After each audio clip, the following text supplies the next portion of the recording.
Planet Internet? I'm Emperor Cole, and this is a presentation of Mindbender Sports. And today I'm here to preview the Tampa Bay Buccaneers versus the New York Giants, Week 4 in the NFL. Let's do it!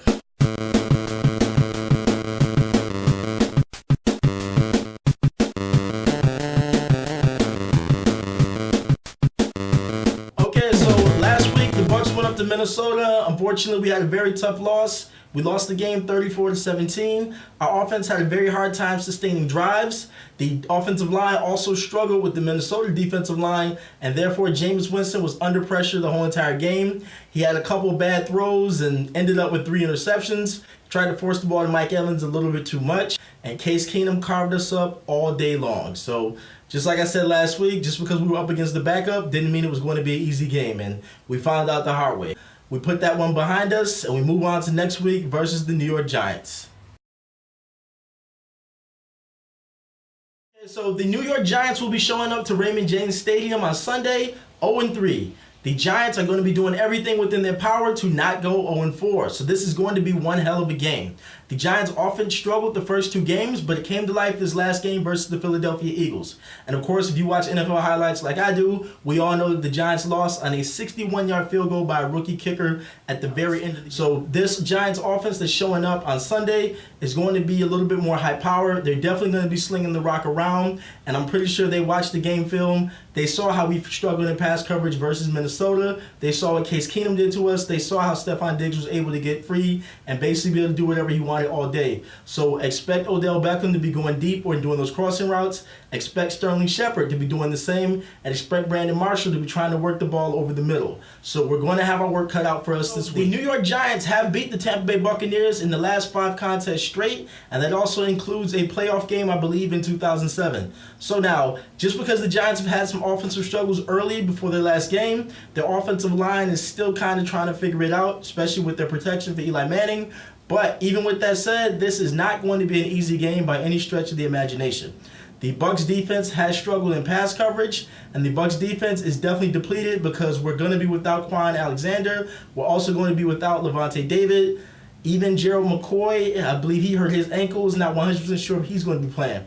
This week, we should be getting Ayers back, and we should be getting Chris Baker back as well. Noah Spence is said to going to be wearing some type of a shoulder harness, and it's said that he's going to play as well. So even though he's going to play with that shoulder harness, how effective is he going to be as a tackler? Is he really going to be able to get after the quarterback and bring down ball carriers? That remains to be seen. I'm going to go over 3 keys for the Tampa Bay Buccaneers to get a victory on Sunday versus the New York Giants.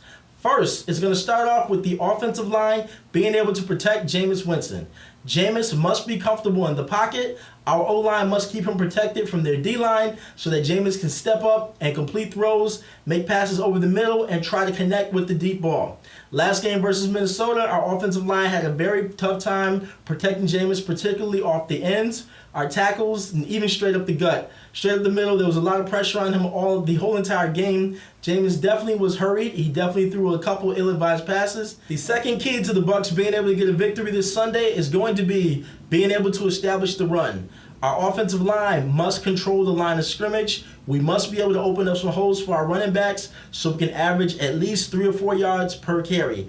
Last game, we only had 26 yards total, and it's going to be very tough to win a football game against anybody only having 26 yards on the ground. When the running game is at least effective, it helps out the passing game that much more. It helps out the play action pass, and Jameis Winston looks significantly better when our run game is working, because that way he's able to avoid the turnovers. He's able to get the safeties to come down into the box. That's going to open up things for the big play for Deshaun Jackson. That's going to open up things for the big play for Mike Evans as well. And the third key for the Tampa Bay Buccaneers to be able to get the win versus the New York Giants is going to be absolutely no turnovers. The Giants are currently ranked number 6 versus the pass and 32nd versus the run. So in their secondary, they have Dominic Rodgers-Cromartie, Eli Apple, Landon Collins, and I believe Darian Thompson playing the free safety. So their secondary is pretty solid. These guys are very good against the pass.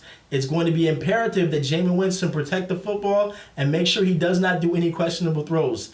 Jameis this week cannot do too many throw it up in the air and hope Mike Evans or Deshaun Jackson or Cameron Brate or somebody's able to come down with it. He's going to have to be very precise with his throws. He's definitely going to have to be very accurate and he cannot gamble. We just can't gamble this week. This secondary is too good. On defense, the Bucs are going to have to make sure we take advantage of the fact that we have a slight advantage with our defensive line versus the Giants' offensive line.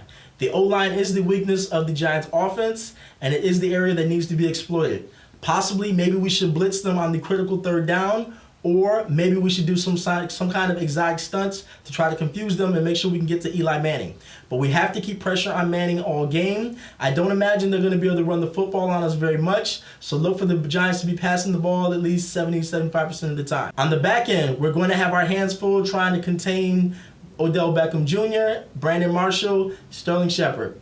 Perhaps we might play a box and one where we double team Odell Beckham Jr. and try to take him out of the game and basically force Brandon Marshall, Sterling Shepard, and I can't remember the tight end's name right now, but basically try to force other guys on their team to beat us. This week we're going to be starting 2 backup linebackers. It's not 100% sure who those backup linebackers are going to be. Of course, Quan Alexander and Levante David are out. So expect the Giants to try to take advantage of the fact that we're going to have backup linebackers in to try to take advantage of them in pass coverage. So that means expect their receivers to be doing either quick slants or quick crossing routes going over the middle. That's going to force our defensive guys to have to make quick decisions to decide who they're covering, if they're trailing a guy, or if they're in a zone, how far they're going to cover him before they break back to their coverage responsibility. The Tampa Bay Buccaneers defensive player spotlight is going to be on Vernon Hargreaves, Chris Conti, TJ Ward, and Brent Grimes. The entire Tampa Bay Buccaneers secondary. Last week in our secondary, we got torched and we did not look very good. Stephon Diggs looked like the second coming of Jerry Rice versus us. We could not cover him and he was able to make catches all over the field on us. Case Keenum, the backup quarterback from Minnesota, looked like Tom Brady in the Super Bowl versus the Falcons. The way he was able to carve up our defense, and he made us look absolutely silly.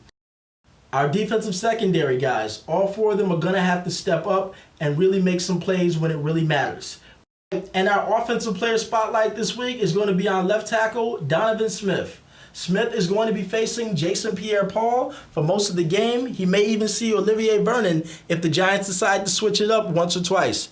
But it's going to be imperative that Smith is able to protect the blind side of Jameis Winston. Oftentimes, football games are won or lost in the trenches between the offensive line and the defensive line. So it's going to be very important that Smith has a very good game and he's able to make sure he can keep Jason Pierre-Paul from getting to Jameis Winston. Okay, so now it's time for me to give my prediction on the final score of the Giants versus the Bucs this coming Sunday.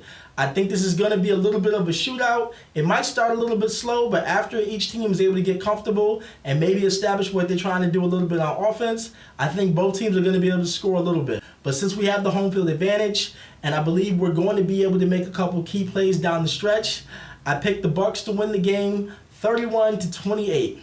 Tampa Bay wins against the New York Giants 31-28. In a game that's going to be a nail-biter, it's going to be exciting, it's going to be a lot of scoring. Okay, so this has been a presentation of Mindbender Sports, Tampa Bay Bucs Corner, Week 4, the New York Giants versus the Tampa Bay Buccaneers. If you enjoyed this preview and breakdown, please subscribe to his YouTube channel. If you are a Tampa Bay Bucs fan, definitely subscribe to his YouTube channel. If you are an NFL football fan, you definitely want to subscribe to his YouTube channel. Make sure you check us out on Facebook at facebook.com/Mindbender Entertainment. Follow us on Twitter at MindbenderENT. And of course, check out the website, mindbenderent.com. Seize the day, and remember, the future is now.